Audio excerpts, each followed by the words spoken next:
this episode, we're going to turn the idea of studying into a plan you can actually follow, especially if your main learning method is listening rather than reading.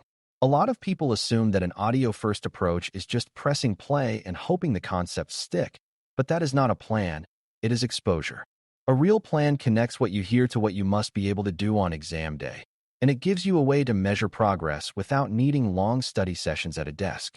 The key move is mapping your study time to objectives, because objectives are the exam's promise of what it can test you on. When you build a plan around those objectives, audio becomes a powerful tool for repetition, understanding, and recall, instead of a passive background activity. Before we continue, a quick note. This audio course is a companion to our course companion books. The first book is about the exam and provides detailed information on how to pass it best. The second book is a Kindle-only ebook that contains 1,000 flashcards that can be used on your mobile device or Kindle. Check them both out at cyber.author.me in the Bare Metal Study Guide series. The word objectives matters because it changes how you choose what to study and in what order. An objective is not just a topic label. It is a statement about capability, meaning you should be able to explain something, compare options, or choose an action in a scenario. Many learners collect random notes and feel busy but still feel unsure because their study is not tied to a defined target. Objectives give you that target, and they also help you avoid spending too much time on interesting side topics that are unlikely to move your score. When you treat objectives as your map, you can break the course into manageable chunks and make sure each chunk ends with a clear outcome, like being able to define a concept, describe why it matters, and apply it in a simple decision. This makes your audio sessions feel purposeful because each listen has a job to do. Before you even schedule sessions, it helps to understand what audio-first study is good at and what it is not as good at. Audio is excellent for repeated exposure, concept building, mental models, and learning the language of a domain so it feels natural. Audio is also strong for spaced repetition, which is the practice of revisiting ideas over time so memory strengthens rather than fades. Audio is not as strong for dense reference lookups, complex diagrams, or highly detailed tables, because those often require visual scanning. That does not mean you cannot use audio as your primary method. It means you must build small supporting habits that fill in the gaps, such as short review notes or quick concept checks after a listening session. When you plan with those strengths and limitations in mind, you avoid the disappointment of expecting audio to do a job it was never meant to do. Now let's build the plan around a simple cycle: learn, recall, connect, and revisit. Learn means you listen with enough attention to follow the story of the topic, not just to hear words. Recall means you stop and try to restate the main ideas in your own words, even if you do it silently while walking or driving. Connect means you link what you just learned to other objectives, because exams often test relationships rather than isolated facts. Revisit means you return to the same objective later, because the brain treats repeated encounters as a signal that something is important. This cycle turns audio into training rather than background noise, because it forces the brain to retrieve and reorganize information, which is how long-term learning is built. The cycle also fits beginner learners because it avoids the trap of trying to master everything in one pass. Mapping to objectives starts with a practical step. You turn the objective list into a schedule of short listening blocks.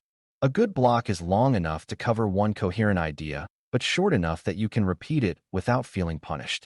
For many people, that means a block that fits into a commute, a walk, a workout, or a household routine, because consistency matters more than rare long sessions. When you assign each block to one objective area, you can label your sessions by what they train, not by vague chapter numbers. This also helps with motivation, because you can say you completed a specific skill target rather than saying you listened to something for a while. Over time, the list of completed objective blocks becomes evidence of progress, which reduces anxiety and keeps you moving forward. A major mistake beginners make is assuming that listening once equals learning, so they keep moving and never come back. The brain does not work that way, especially with new vocabulary and unfamiliar frameworks. Instead, you want multiple passes with different goals, because each pass builds a different layer of understanding. On the first pass, your goal is recognition, meaning you can follow along and identify the main terms. On the second pass, Your goal is explanation, meaning you can restate the concepts without the audio playing. On the third pass, your goal is decision practice, meaning you can answer simple scenario questions like what should happen first, what matters most, or what evidence would support a conclusion. This layered approach fits audio-first learning because you can reuse the same material for different kinds of thinking rather than constantly hunting for new content. Because the exam is objective-driven, you also need a way to check whether you can perform the objective, not just understand it when you hear it. A simple method is to create a small set of recall prompts for each objective area, which can live in your head or in a short note you review. A recall prompt is a question like define the key term, explain why it matters, give a simple example, and name a common misconception. You do not need a long list, because the goal is not to overwhelm yourself. It is to test whether you can retrieve the core ideas reliably.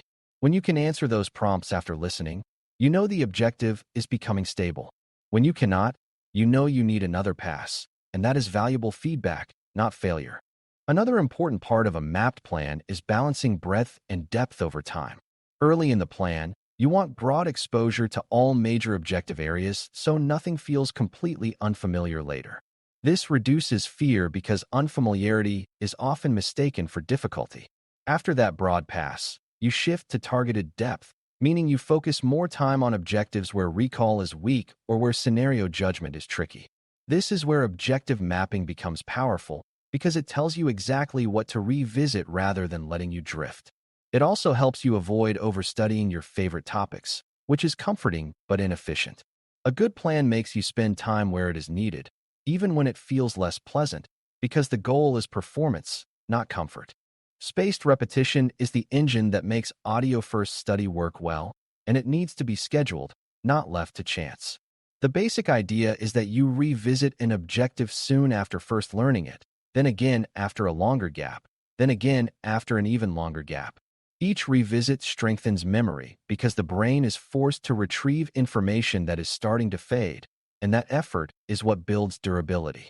In an audio-first plan, spaced repetition can be as simple as replaying the same objective block on a pattern, like later the same week and again the following week. The exact timing is less important than the habit of returning, because returning is what turns exposure into retention. When learners skip this, they often feel like they are always learning and never remembering, which is one of the most discouraging study experiences. You also want to incorporate connection sessions, because the exam often rewards integrated thinking. A connection session is where you intentionally listen to a topic and then link it to at least two other objective areas. For example, you might connect how an operational decision relates to risk, governance expectations, or measurement. You might connect detection concepts to triage, escalation, and incident response flow. This matters because exam questions rarely announce what objective they are testing, and integrated thinking helps you handle questions that blend concepts.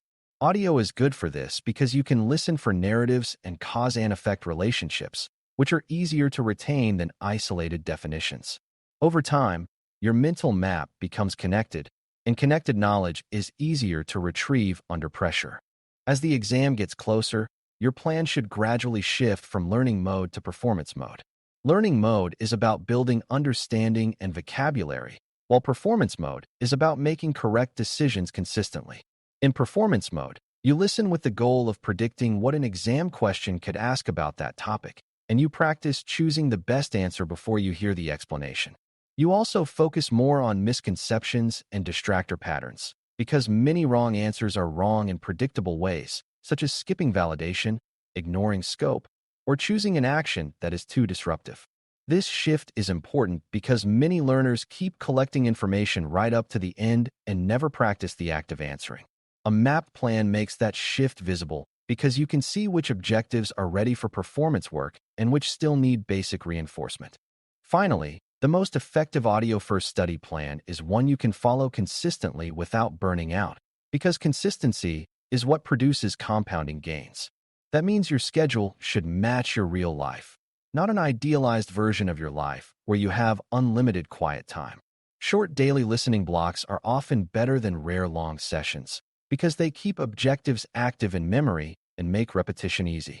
Mapping to objectives keeps your listening purposeful, and the learn, recall, connect, and revisit cycle keeps your progress measurable. If you commit to this approach, you will not just feel more prepared, you will be able to prove it through recall and decision practice across the entire objective set.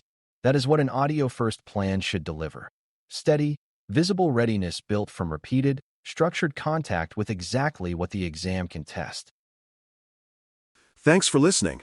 For more audio courses, daily newsletters, and more, please visit baremetalcyber.com.